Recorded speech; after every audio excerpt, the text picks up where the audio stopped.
Good afternoon. I'm George Prisbalowski, and welcome to the ongoing series since April of Canadian Real Estate Forum webinars. Our focus today will be on a unique area of logistics that has been an impact on the owners and operators of many buildings. After 2 years of software and hardware development, Snaile Canada launched its smart parcel locker solution in 2017 with the goal to provide a secure, automated receptacle for parcel deliveries. Leveraging technology and the Internet of Things, the company has seen huge adoption in the space. The pandemic has accelerated Snaile's growth due to the escalation in the delivery of packages as a result of online shopping, along with the need for touchless package delivery and parcel management solutions for office, apartment, and condominium buildings, among others. What are some of the lessons that Snaile has learned over the past year? How are building owners and operators rating package lockers as a solution? Where do last mile logistics need to head from here? As many see continued growth in online shopping and therefore package deliveries going forward, Patrick Armstrong will provide some insights on this solution based conversation. An accomplished entrepreneur and business leader, Patrick has continued with delivering an impressive success in his portfolio across multiple industries. Since 1999, he has helped to develop and launch 5 companies, which have all enjoyed both acclaim and distinction. His leadership as both Chief Executive Officer, Director of Product Development and Business Strategy contributed to these companies' enduring success stories. He will be interviewed by Aaron Cameron and Adam Powadiuk of First National Financial, Canada's largest non-bank lender. Over the past 3 years, they have also built Canada's largest and most popular commercial real estate podcast, having conducted over 120 interviews. Today's session is being recorded and will be available for on-demand viewing. You'll be notified by email tomorrow with a link to the archive. Please pass the information along to other colleagues who are not able to watch today's presentation. And with that, Patrick, Aaron, and Adam, the floor is now yours. Thanks, George. Appreciate it. Thanks for having us. Patrick, thanks for joining us. I'm excited about this. This is unique. Adam and I, like George said, we've done a lot of these, but your story, your background, your business is, I think, something that it's kind of ancillary to the commercial real estate world, but very important in today's age. And so I'm looking forward to this conversation. Anyway, thanks for coming on. Looking forward to this. Well, thanks guys for having me. Thank you, Informa and First National and Aaron and Adam for having me on. And so I will let you guys take the floor. Well, let's start. I mean, we always like to sort of lay a platform, lay groundwork. So, you've got a pretty storied background, as George alluded to, sort of 5 successful, enterprises, companies that you've created. So why don't you just go backwards, start from the beginning? Sure. How did you end up being the serial entrepreneur that you are today? Well, you hit the nail on the head. So yeah, I'm a serial entrepreneur. I've had one job in my life at TD Bank Mortgage-Backed Securities, fresh out of university. I don't really know how Well, yeah. Everybody has at some point. I know, except for I'm going to squash it a little bit because I have no idea how I got there. I think it was mostly because I was bilingual and they needed someone who could speak French in Toronto, and I ended up with the job. But I did 10 months there, and during that 10 months, I started my first company, which was called CompuBid, which was buying and selling of construction materials online. So we built a portal where you could basically enhance the fax process of purchases. So they would put out to tender, and then the suppliers would bid, and they would all do this by fax. So I built the first portal in Canada for that, which I later sold about 2 years after that. But this is actually my 7th company, so not my 5th, but it's my 7th. But I guess my whole goal is to conceive, start, build and package up businesses to sell eventually, hopefully.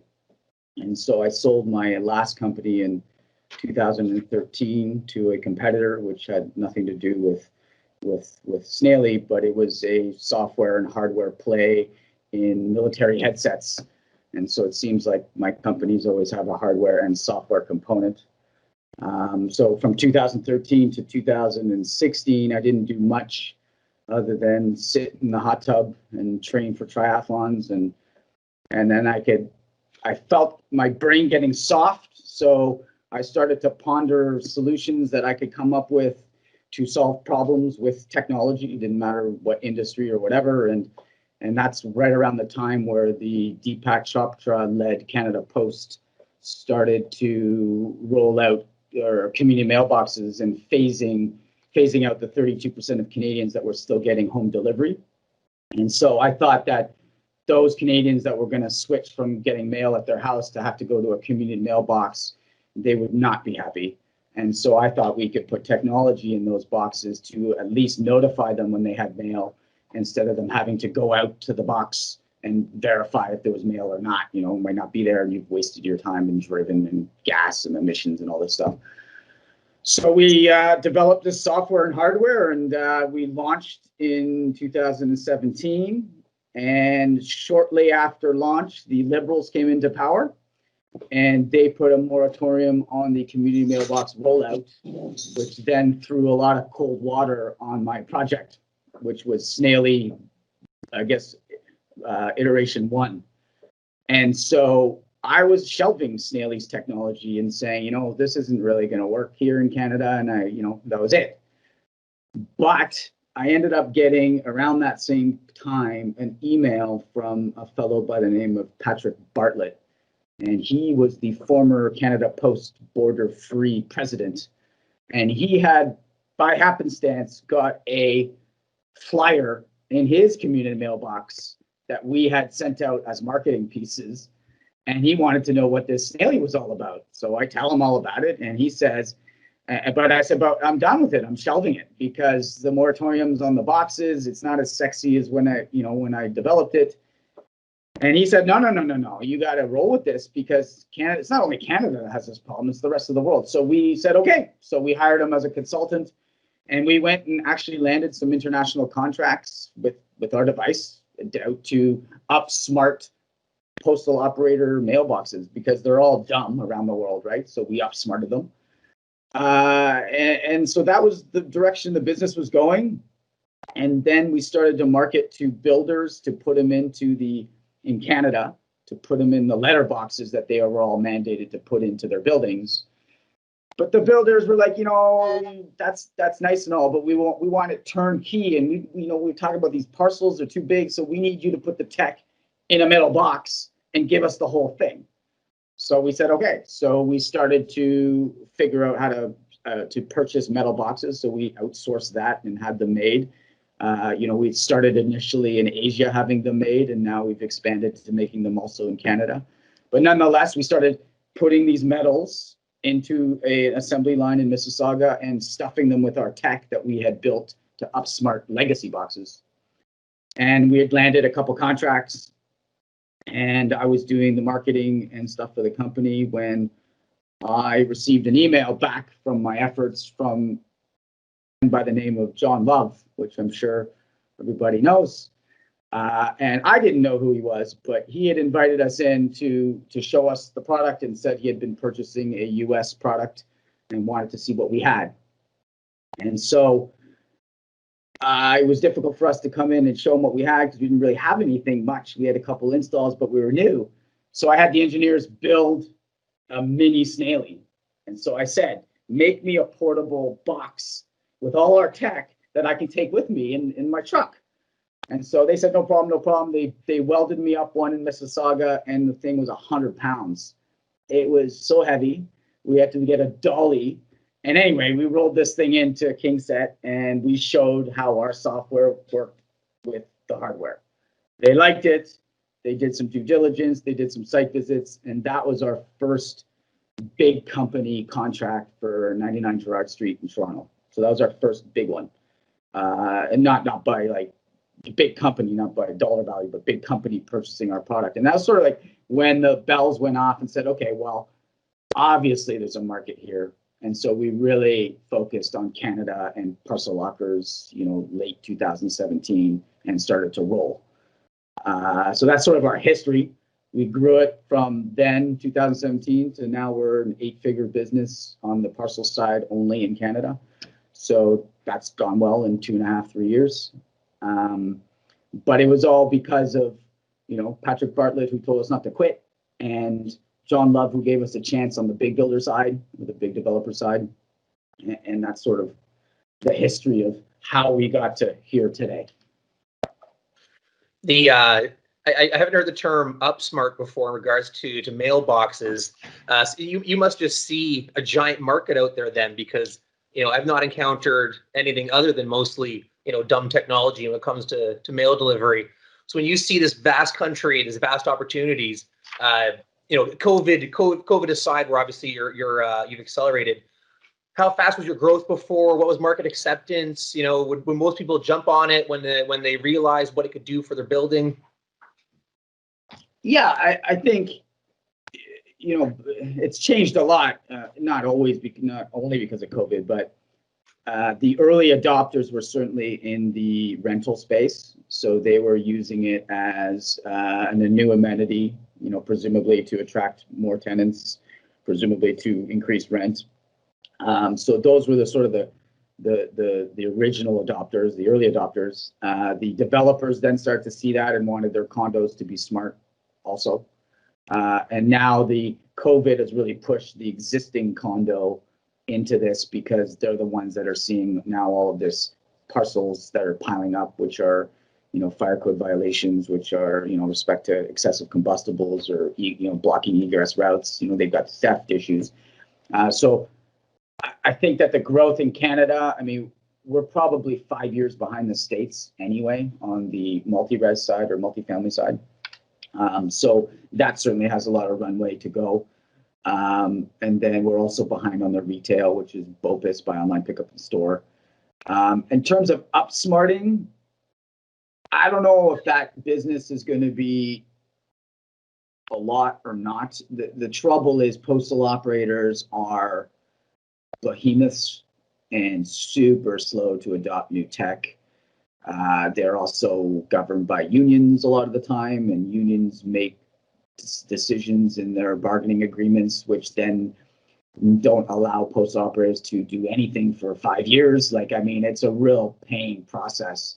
And if we looked at Canada Post and the union, which they had agreed, I think the last collective bargaining, that they would not look at flexible delivery or pickup routes, meaning that even if you upsmarted a mailbox, like a letter mailbox for outgoing mail, that you could tell the postal operator that box was not full, so don't go visit it today. The unions have said, we don't want that. So the unions have said, we're going to visit all the boxes regardless. So to get new tech into these companies it's painful, to say the least. And a lot of them want to control the tech, which might not be what the market wants, but they don't see it that way. So if we look at like buildings in Canada, Canada Post does not officially deliver to any third-party mailbox. They won't deliver to us officially. It happens, but it's not official. Whereas we're officially integrated and partners with Purelator and Telcom, who does a lot of Amazon, with FedEx, with Canpar. They're all official contracted partners, which means they deliver, and it means that the liability component has been absorbed also, because we are the receptacle and taking custody of the parcel. So we have a part of our contract that deals with the liability. So the operator side, to go and upsmart their boxes, to get back to your question, I don't think that market is going to be a big, interesting one for us. I think that the big, interesting market is to develop the verticals in Canada, which are lagging. So probably on the forefront is multifamily of adoption of the tech. Retail super slow. Office is super slow. Office mostly slow in my estimation, because it used to be a signature for deliveries were required. And it used to be that the carriers would go up to the office floors to do deliveries. With COVID, though, the signatures have been abolished. So it's called the no signature required. That was a trend already happening in the US and hadn't been adopted yet pre-COVID in Canada. It has now been adopted because we want to have distancing, physical distancing due to COVID. But for that to come back, I mean, I don't think the businesses could go backwards now that they've enjoyed this new throughput, that we've abolished the signature, which makes it faster to deliver. And you know, frankly, you can't even read the signatures anyway, so you wouldn't know who signed for it. So really, it's a moot point.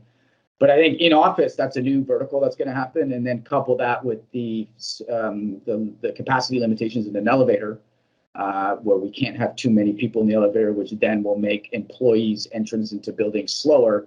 I don't think the carriers will be able to use the elevators as they used to. You know, they're not going to get off on a floor to deliver and then wait for the proper capacity. I mean, it's just too slow. So I think office is a new one, and then you know, distributed assets.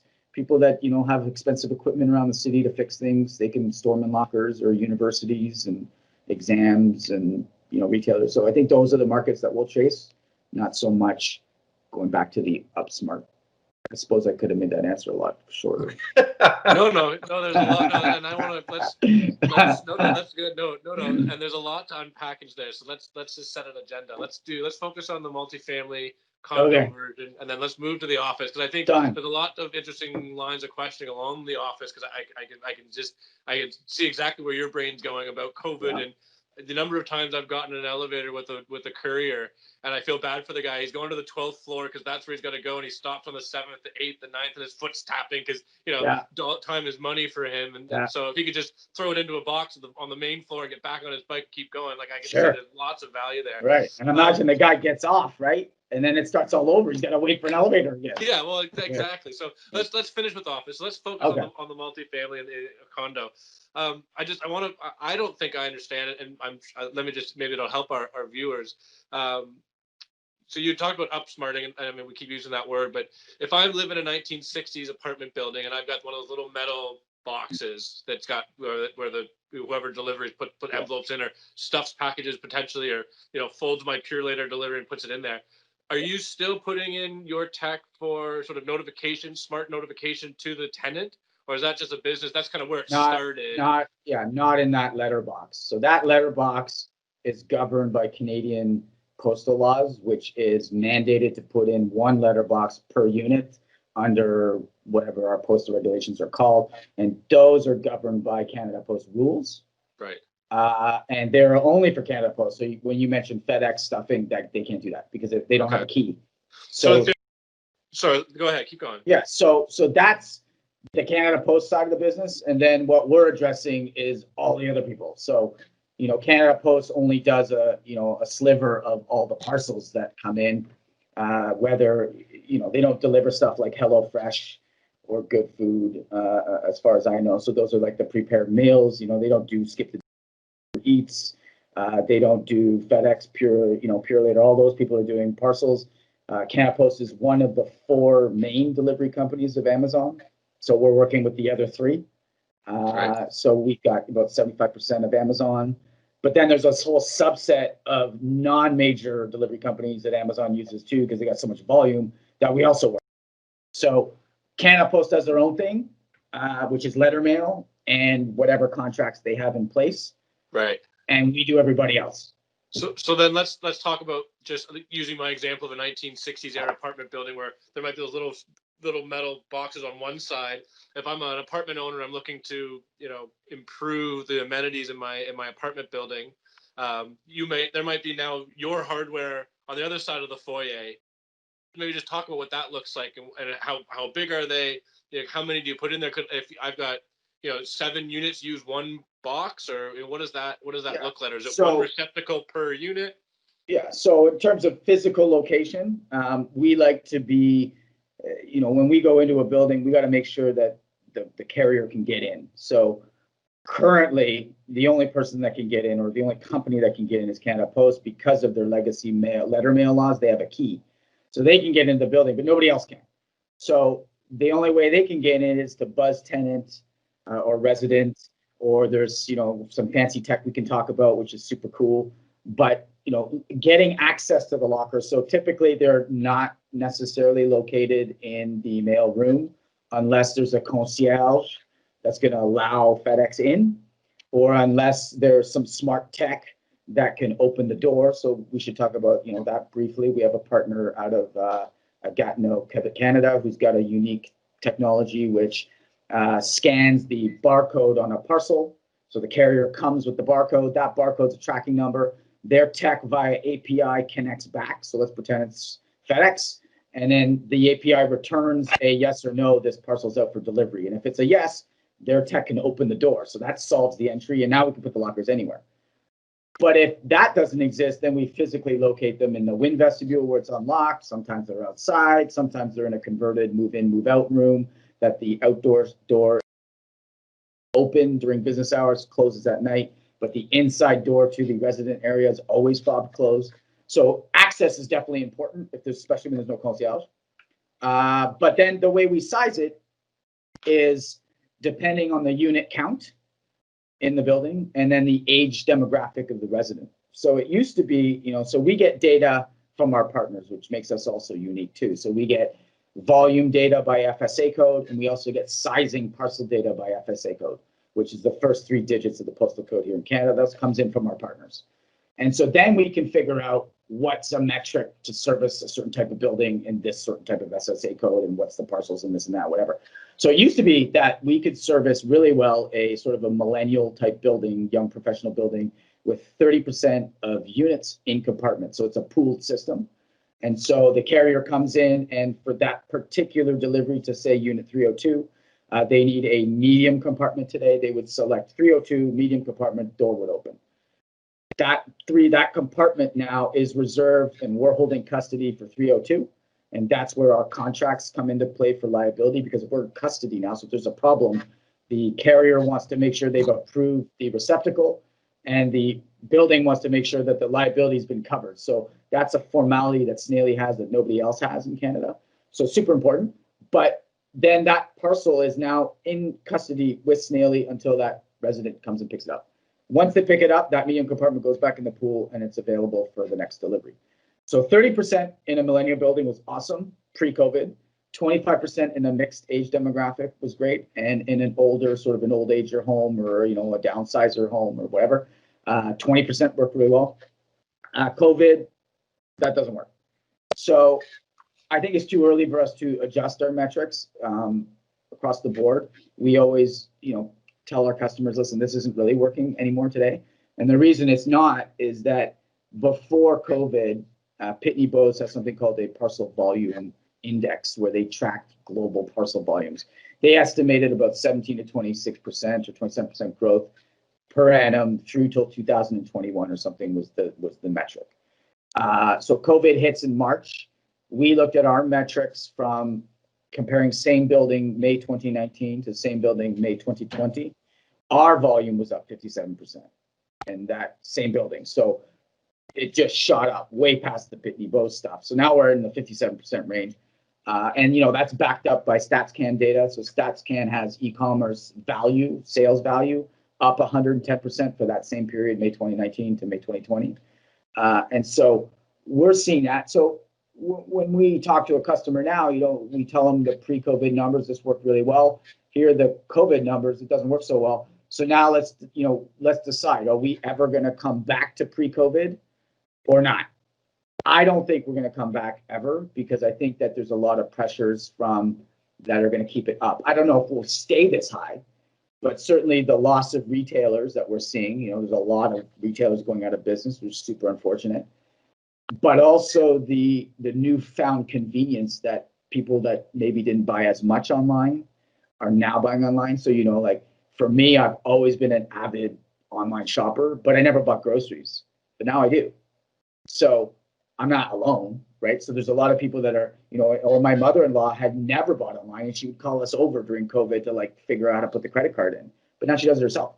So I think that we will never come back down to pre-COVID numbers in terms of e-commerce volume into multifamily.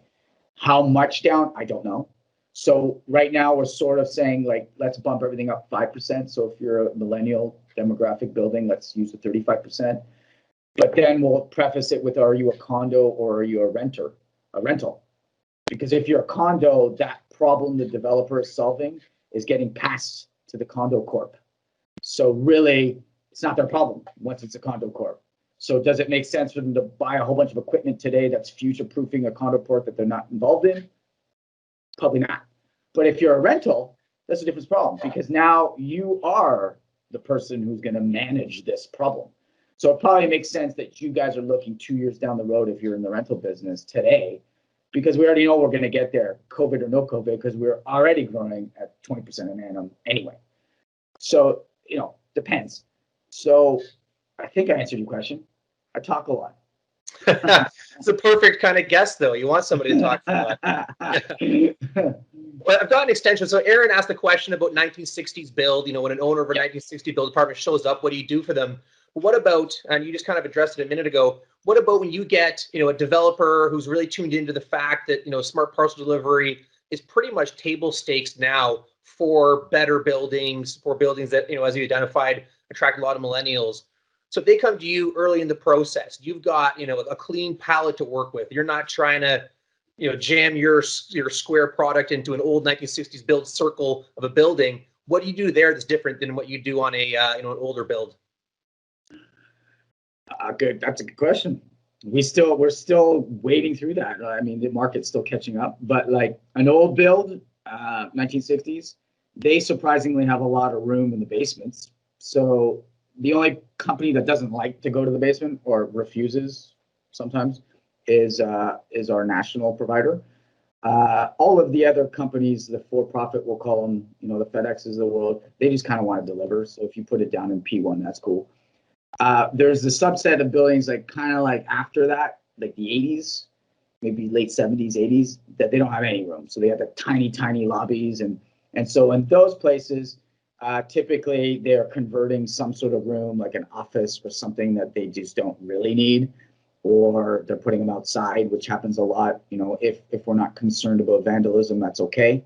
We're not really concerned about security so much. We've never had a break-in. We've had a couple attempts, but they just don't get in. We're about twice as thick as a standard mailbox. We're individually keyed.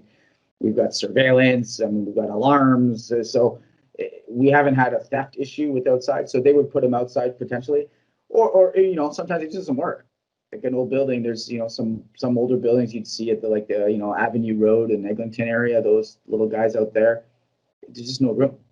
So then we get into the under construction buildings. So buildings that were designed and still being, say, 2 years ago, they don't really have a lot of space either. Or maybe 3 years ago, that are being built now, they're close to being capped off or they're being finished. So typically in those buildings, they're dropping something. So we've got customers that are dropping the recycling room or the stroller room, or they're getting rid of some of the bikes, or they're converting bike cages to lockers. We've done that with Ship Lake. And then you've got the buildings that are being designed now, and maybe they were designed a year and a half ago, 2 years ago, and they're putting in parcel rooms. So they've given us, a lot of room, sometimes tons of room. And then we look at that and we say, are we going to be able to service 100% of the parcels? Probably not. So we've got some oversized issues. And so we control that. We would suggest you put in a parcel room, which can be tethered back to the locker.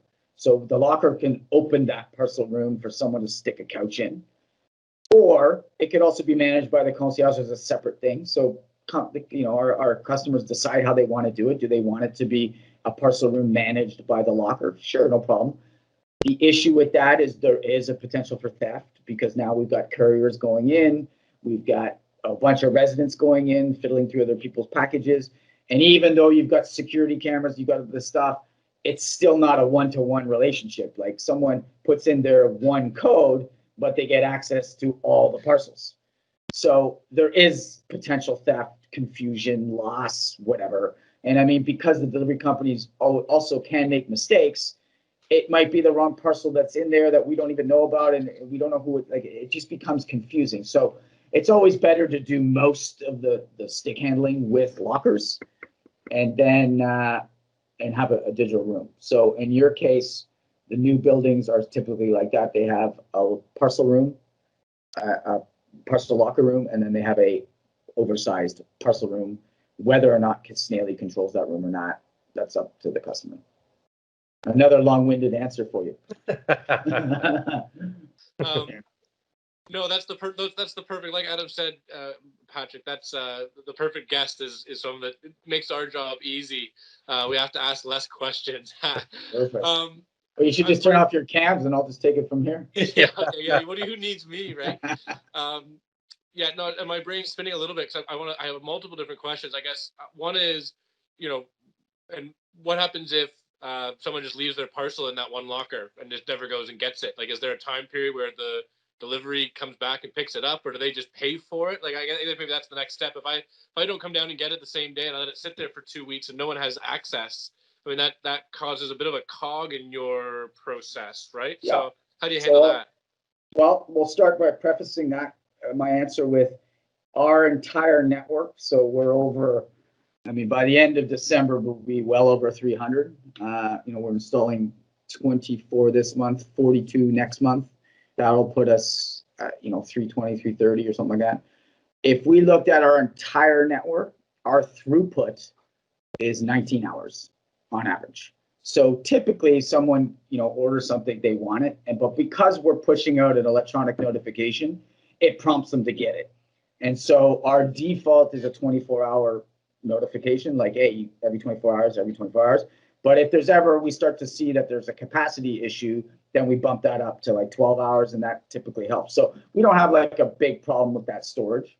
But to deal with it, there are several ways to deal with it. And we leave it up to our customers to decide how they want to deal with it. We give them the tools. So the first tool is this notification. Let's make it more often. The second tool is we can start charging rent for them after X amount of days. The challenge with that is that you need to have the residents' credit card information to bill them, and that is always a challenge to get. And so that's a long process for buildings to implement that. The third tool we have is a sort of a show me aging parcel report tool. So the building manager would say in the administrative settings, I want you to send me a report, Snelly, to my email of all parcels that have sat for 5 days. And then they can look at that report.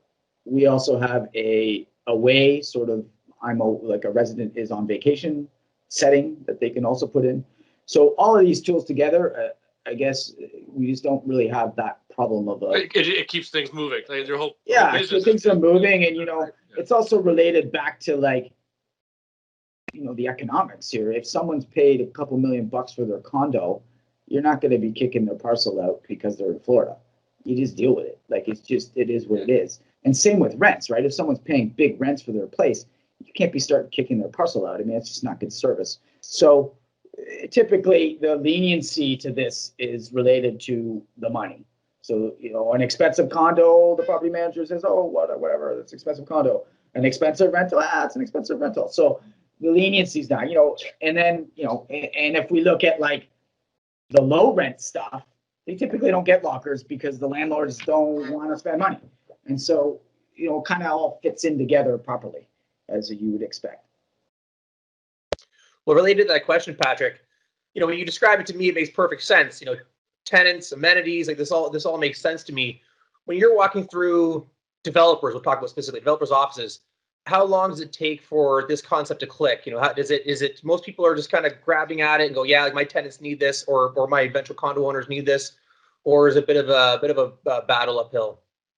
Condo developers, I'd say it's a mixed bag. Some of them, you'd be surprised, say this isn't for us, this is for the property manager to deal with.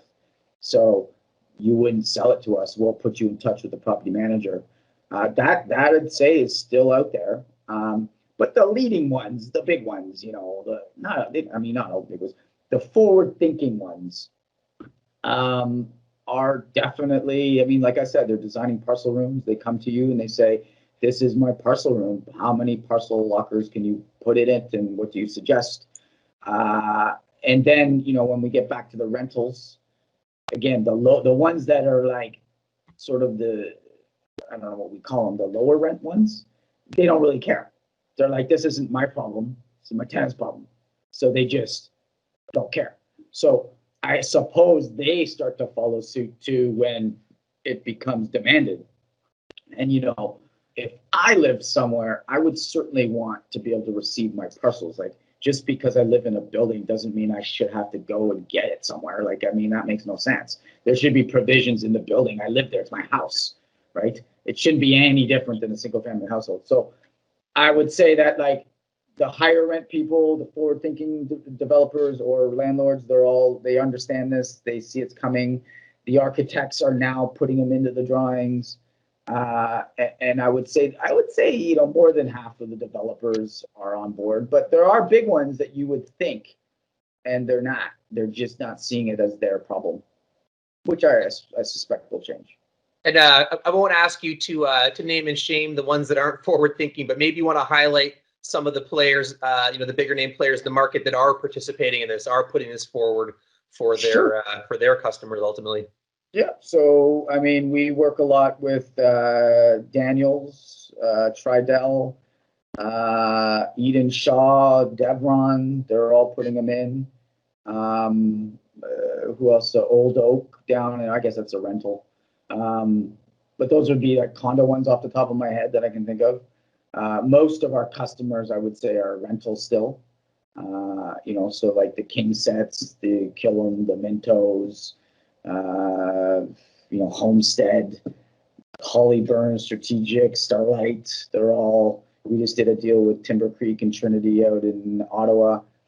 Podium, which is student housing, Campus Suites student housing. So, most of them are rentals, but I think also the market is a lot of rentals. I don't know if that's going to change. I mean, rents have come down because of COVID, but I think that, the sentiment that these developers that have money was that if we can afford the land and build the building, let's just keep this annuity and rent and shy away a little bit from condos. So I think that the actual purpose-built rentals, I think the starts were bigger than condos recently. I'm not exactly sure about that, but I think I've been told that. But yeah, I mean, it's coming everywhere across the board, I would think. Yeah, that would make sense. I mean, like Adam said, this makes perfect sense to me. I think anybody and everyone now living in this world, with the pandemic, is ordering more online, if not exclusively. And there's lots of packages. I've just accidentally got caught with my mute on simply because my dog was barking at a delivery guy dropping a package off at my front door. Right. You should have had a Snaile locker. Yeah, exactly. It wouldn't stop my dog from barking. Anyway, we got about 10-15 minutes left, Patrick. So I want to move on to Office, because I think that's an interesting development. And I don't know if that was something you planned on when you kind of got into this, but clearly COVID has probably accelerated that need. So maybe just talk us through what it looks like today. Like, you've already kind of given us some hints about just the benefit to the couriers, the benefit to the tenants, but how have the landlords? I mean, now you're walking into different developer sets. You just mentioned a whole bunch of condo and apartment developers. Yeah. Talk about the Oxfords and the major the Cadillac Fairviews, the major office developers, and are they receptacle? Are they taking this on as actively as the multifamily and apartment condo space? In terms of pulling the trigger, no. Not pulling the trigger, but certainly the need is there. So we've obviously had conversations with all of them. I mean, Oxford's already a customer of ours on the residential side. We have half their portfolio. Cadillac Fairview, we have their Tour de Canadien in Montreal. We've talked to all of them, and we've got proposals in front of all of them. I think that, for office, what's going to need to happen is that we're going to need a vaccine, because the occupancy in office is super low currently. And how business works is, if you don't need to spend today and we can defer it till tomorrow, then let's do that. Some of them will do it today. I mean, we've got some POs for today, which I won't mention who they are yet. But they're they're saying, listen, it's a good time, which I agree with. It's a good time to implement because the volumes are lower, so we can deal with the. Well, and if I'm building an office tower today, I've got to assume I'm thinking long term, and it's different than your condo example because they're owning, presumably they're owning it, and so that I'm hoping that they're thinking long term, and so they need to just address this.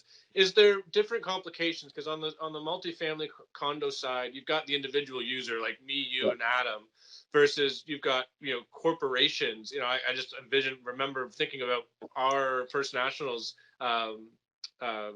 front desk office that receives the packages. There's a courier, there's a line of couriers permanently. Yeah. So it's not like I'm ordering 2 packages a day and I want to be notified when one arrives in the morning, one arrives in the afternoon. You almost like just need somebody down there just collecting the packages. So are there different obstacles, different resistances from the office developers?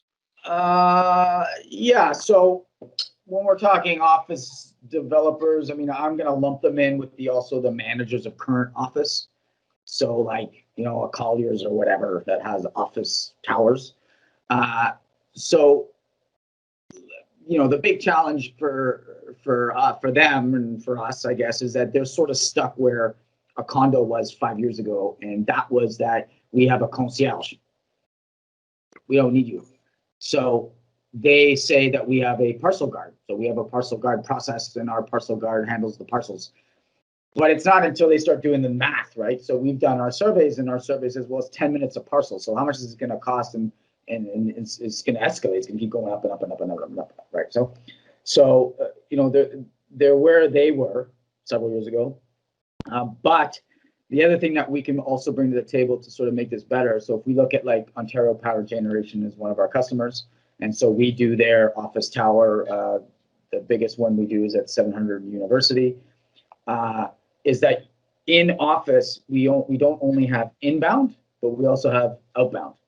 And so in this particular scenario at OPG is that we've partnered with FedEx, Purelator, and Canpar to then do the outbound stuff. So now we can manage the ins and the outs all from one central location, which is unique. It happens in residential, but not as much, right? So you probably have almost an equal amount of outbounds that you do inbounds in an office tower. And so if you could put that all in one self-serve repository, which is Snaile, then we sort of hit the nail on both sides here. So we solve two birds with one stone, right? And so that's a challenge that we've overcome in office, and that was because we were partners with the carriers to be able to do that. So I think that some will, in short, again, my long answer, is that some of the forward-thinking offices will say this is a great time to implement because the volume's a little bit lower. We can iron out the bugs. Snaile can do the work on the carrier side. So if it's a carrier partner we don't use, so local deliveries, we've done a deal with Roadrunners, so they're integrated. They're a local Toronto guy, a carrier, but there's going to be a million of those that we're going to have to deal with. So we can't just put a system in and say, tomorrow we're going to have integration partners for all the outbound. So what it means it's going to take some time. So it makes sense for office to start today. We know the problem's coming. We know a vaccine's coming. We've got the Pfizer announcements and stuff like that. I think we're seeing the beginning of the end here. Maybe we're 12 months out or something, maybe 18. But it will all go back to where we were. And meanwhile, in the meantime, the parcel volumes are coming up anyway. And so when that hits and everybody's going back to the office like we all want to do, it'd be better for an office to have pre-implemented and ironed out the bugs, done the integration partners, and that they're up and ready and have the capacity to deal with this problem that is ultimately coming. Yeah, and again, back to Adam said it makes perfect sense to me. Like sometimes I think it just takes time for people to wrap their heads around the adoption process. And you're a millennial though, Aaron. That's yeah, I guess so. And then before we wrap up here, Patrick, I think the last kind of line of questioning is just around finances. Like how does this work? If I'm a apartment owner and I want to implement this, am I just buying the infrastructure, the hardware and the software from you and cut you a check and off you go? Or is there like an ongoing maintenance? I'm assuming you've got to constantly be reporting and giving them support on whatever it is they need, a broken receptacle or the hardware or the software is down. I don't know. You tell me, how does that work? So in general, there's a couple different models that float around that are the main models. One is you purchase outright. The second one is lease to own. There's renting. Renting doesn't really make sense to me because this is a long-term asset. So you end up paying the amount of the equipment, fairly quick, much sooner than the life expectancy of the equipment. So renting it doesn't really make a lot of sense. And then there's the other one that some of the developers do is that they will buy it and lease it back to the condo corp till paid off. So they'll do sort of a sale lease back, I guess you call it. I don't know what you call it. And then there's an ongoing service fee that we charge for the service, which is service software and support. So we get perpetual warranty on the software. We provide 24/7 tier 1 support, tier 2 support, tier 3 support. That's all part of the service fee, but it's a nominal fee. And then, there's ways that companies can make money off the lockers, which are, things that Snaile works on. And we bring in our partners to do that. Again, not things that we talk about publicly, but available. And so, there's a way to sort of defray the costs, but the cost is borne mostly on the building, and it is an operational cost savings because you've gotten rid of the management, you've removed the liabilities that you could have with fire code violations, and there's a lot. Like when we visit buildings, they are all in violation of either excessive combustibles or egress routes. They've all, well, not all, most report to us that they have a theft problem because parcels are just too many. They're just everywhere. And so that gets rid of that problem. So there is a problem that needs to be solved. So then because there's a problem that needs to be solved, the building is willing to pay. And then because our service fee is, minimal compared to having a parcel person, then it all kind of makes sense financially. And then we do some creative things here to defray the cost. Well, it keeps their tenants happy. So in theory, that's an added bonus as well, right? So right.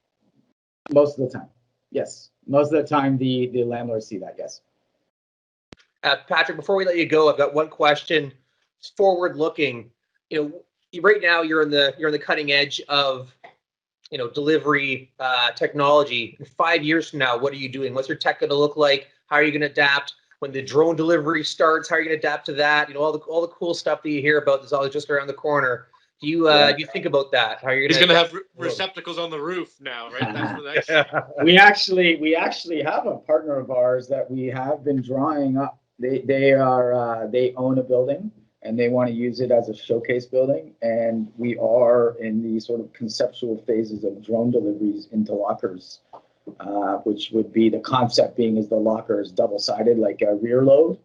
Like you would see a typical rear load, except for one side is the drone load and the other side is the customer pickup. So it's actually in the curtain wall. But is that going to actually take off? I mean, listen, if you talk to the carriers, they pull up to an Amazon warehouse with 18 tractor trailers. So how many drones are we going to have out there? Like, they're going to be colliding all over the place. The Americans shoot them down like it.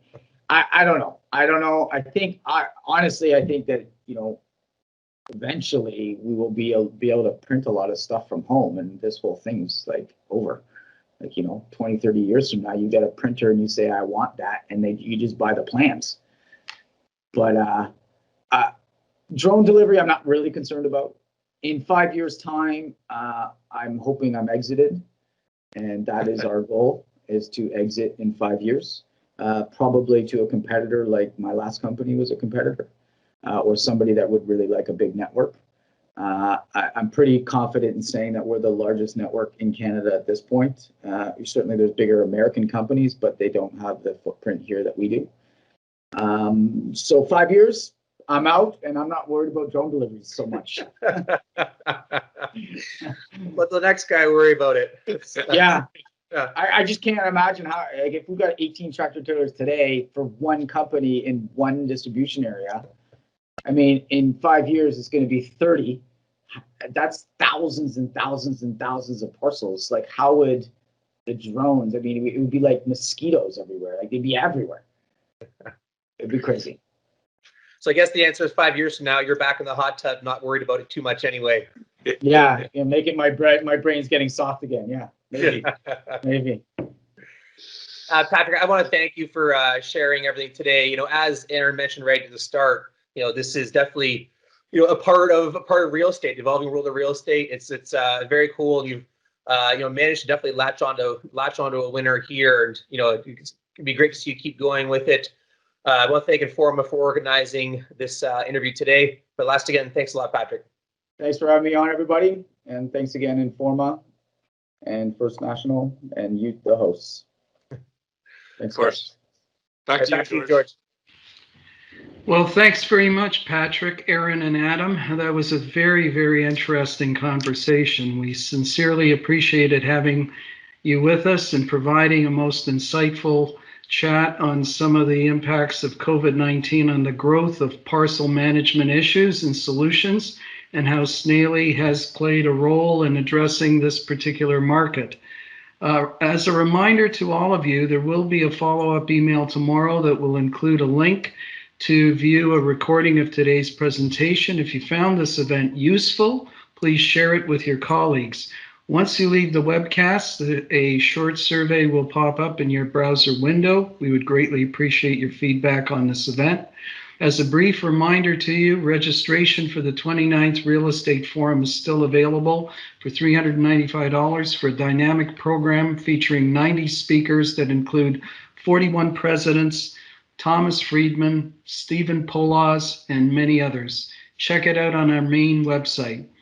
And while you're there, check out the Real Estate Forums Club with the more than 20 benefits that you receive as a member. This includes saving 20% on registration for all our conferences. So on behalf of the Canadian Real Estate Forums team and all my colleagues, remain healthy and safe. Thank you again for joining us today.